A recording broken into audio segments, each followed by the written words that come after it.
C'est bon.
Attention,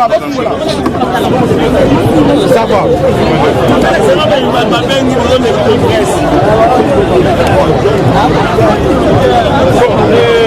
Nos alliés, nos bisous artistes, qui a toujours battu.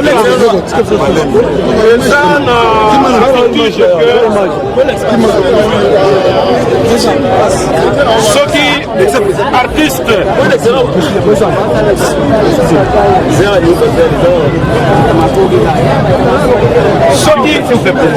est-ce que tu peux reculer un pas l'arrière s'il vous plaît?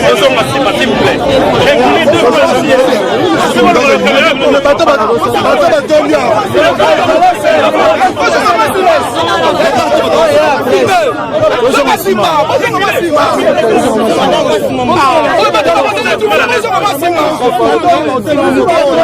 indiscipliné comme ça.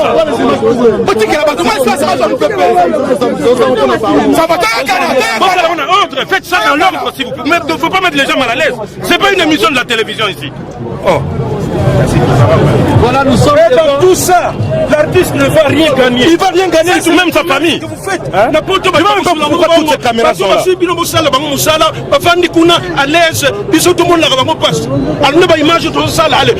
Vous allez vendre ça. Qu'est-ce que la famille va gagner? Les artistes vivent pauvres ici. Nous espérons qu'il va vous foutre bien peu bien. Cérémonie, c'est un mawa. Tout ça, la monde est calme. Mais nous sommes là, on dirait la porte, on va battre la bino, on va promettre bino. Oh, ça dit, ça, cérémonie, Ndenge Salimaka, bon artiste quand même basé na non, Toyaka toujours awa pour que comme na bango awa.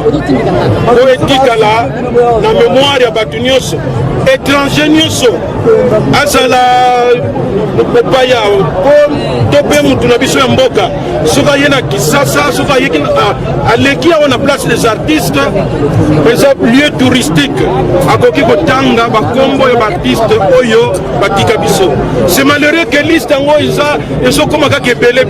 Il fallait ça vraiment moquer, mais que voulez-vous? Volonté en Zambé ndé zandenge wana.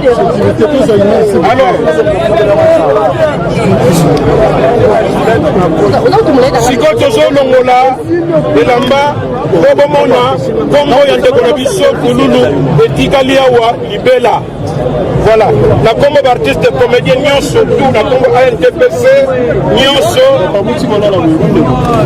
voilà okoki komona yango. Messieurs, soyez polis.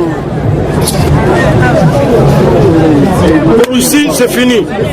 Merci beaucoup.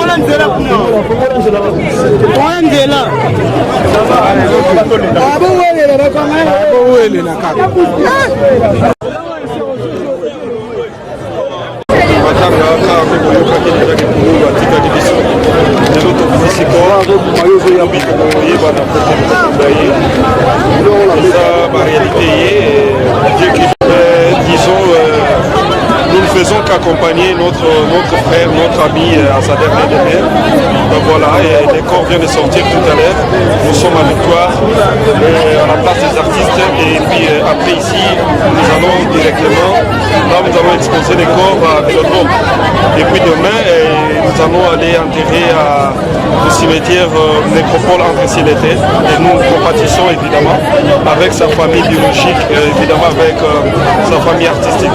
Je ne sais pas quel genre d'amour que vous avez besoin. Nous sommes là, ça montre que nous avons de l'amour. Évidemment que nous ne sommes pas d'une même obédience, chacun a son coin, chacun a son groupe, voilà, et nous sommes là pour soutenir notre frère. Il n'était pas dans mon groupe, c'est par amour que je suis là. Et je ne sais pas quel amour vous avez besoin pour que vous compreniez que nous nous aimons. La mort de quelqu'un, c'est Dieu qui décide. Voilà, donc c'est lui qui décide qui part ou qui ne part pas. Si j'étais l'Éternel, je pourrais vous dire voilà ça et ça. Je ne suis que bienvenu. Condoléances à la famille de l'illustre disparu Chico Pouloulou, à sa femme, à ses enfants, à sa famille artistique, évidemment, à ses fans aussi, évidemment, qui ne verront plus Pouloulou. Alors l'artiste ne meurt pas, il demeure encore vivant à travers ses œuvres. Nous allons continuer à regarder ses œuvres, voilà. Nous sommes là pour blairer Chico Pouloulou. Merci. Merci.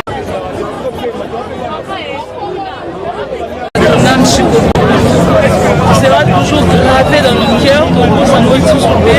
Bien sûr que oui,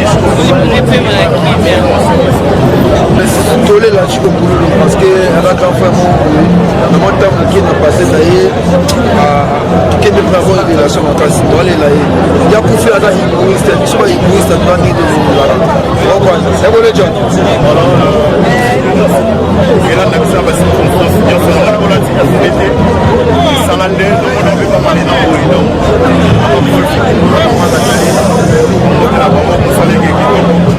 voilà donc on va que honorer artiste et acheter à la antenne. C'est-à-dire que mon avis, c'est mentionné dans le monument dans la place des artistes. Et voilà, donc on a acheté pour qu'il attend pas, ça fait pour qu'il attend Angola, Yokoufi.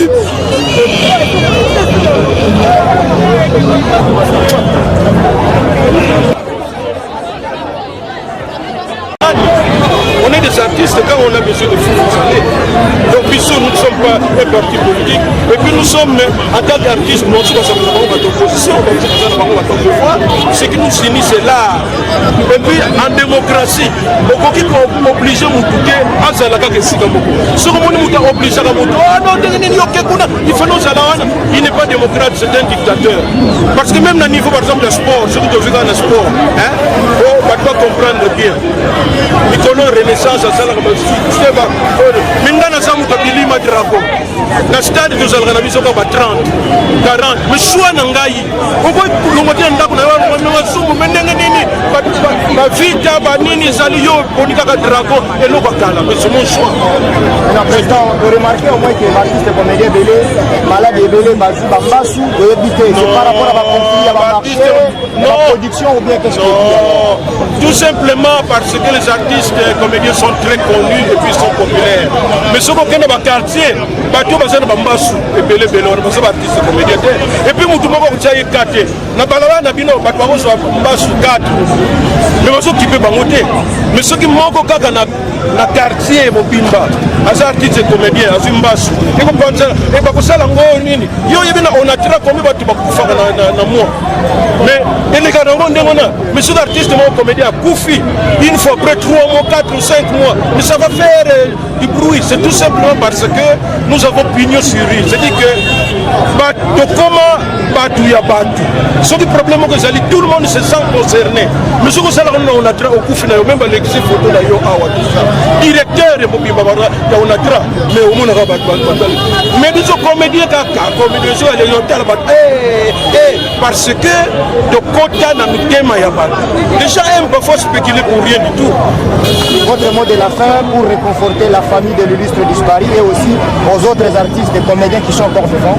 Non, non, pour les artistes qui sont encore vivants, il faut pas finir chez un souka et que mutu nyonso soki okufi ifo tika elembo ya malamu kifedetaria ekosaka biso te po mingi lokola televizio efacilita biso surtout sikoyo avec TNT sur biloko nini wana mutu nyonso akomona ne facilement na batelevizio sokomoni na televizio na quartier na bino bakomobenga yo deprende efimisi yo mutu orke ekofimisa yo mutu te mosala nde sala mosala et puis il faut koyeba kosala différence. Moi je suis père de famille, je suis ndungi bambimbi père de famille awa nga tunazaki star mais na kosala ngo so balobi bokokende wana bon maintenant masomo deprende na scène na keta on a sala wana je suis une autre personne que eux bozomo na siko donc awa je ne sais pas mais batu na biso mingi ba yeba ko sala différence te partout zo sala yango na il faut to sala no attention et na public soko zana occasion ya ko aider artiste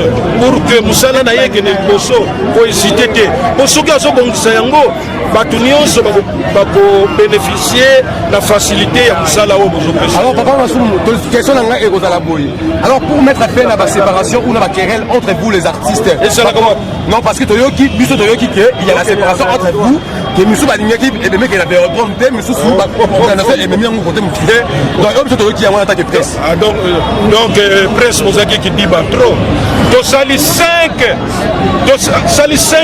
moi j'organisais 5 réunions avec tous les responsables du groupe.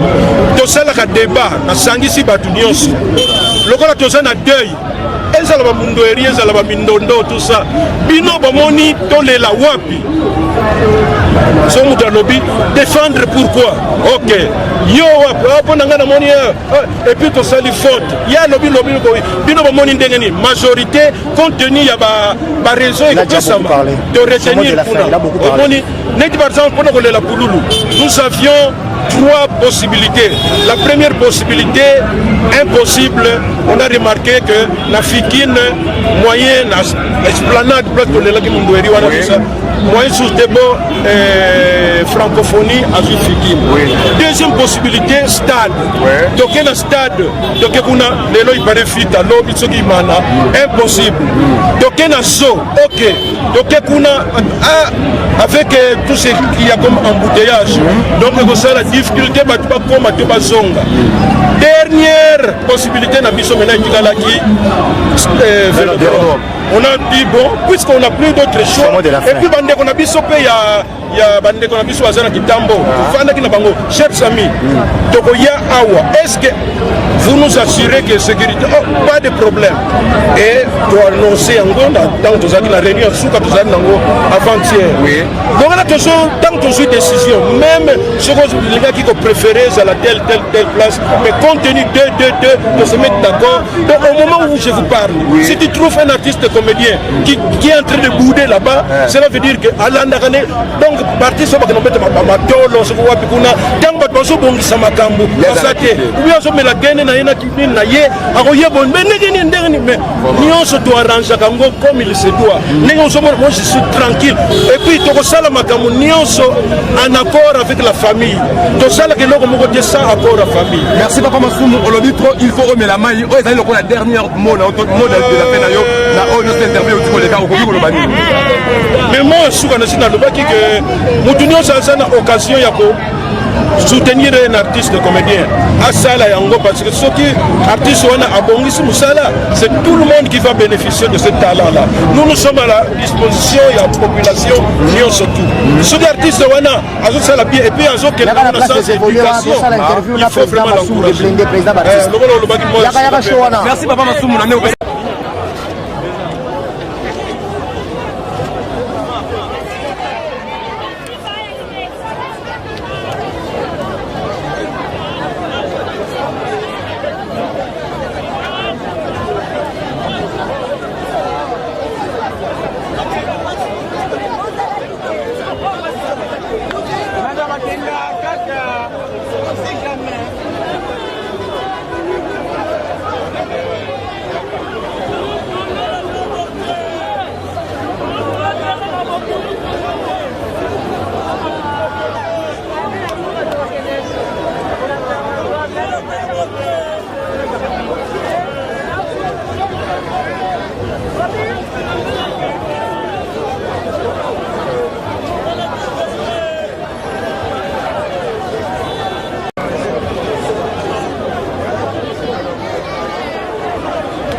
Haka